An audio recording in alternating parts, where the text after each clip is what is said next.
అందుకని ప్రభుత్వం ఏది ఎవరికి ఉచితంగా ఇవ్వకూడదని నా అభిప్రాయం. అందుకని ప్రభుత్వాలు ఉచితంగా ఏమి ఇవ్వాలా?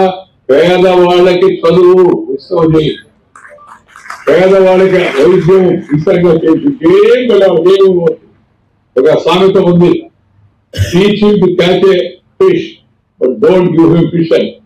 ఎవరికైనా చేపలు పట్టేది నేర్పించు, కానీ చేప మాత్రం ఉచితంగా ఇవ్వద్దు.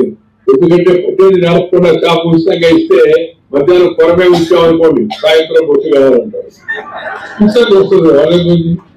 అందుకని ఉచితాలు అనుచితాలు ఏమాత్రం దేశానికి రాష్ట్రానికి మంచిది కాదు. ముఖ్యమంత్రి విషయం ఆలోచించాలా.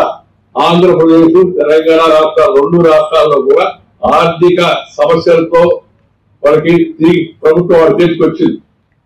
చంద్రబాబు నాయుడు గారు చేశారని అన్నం, లేకపోతే అక్కడ ఉన్న రేవంత్ రెడ్డి చేశారు. కానీ వాళ్ళ పరిస్థితి ఏంటుందో అప్పులతో రాష్ట్రం వాళ్ళకి చేసుకొచ్చింది.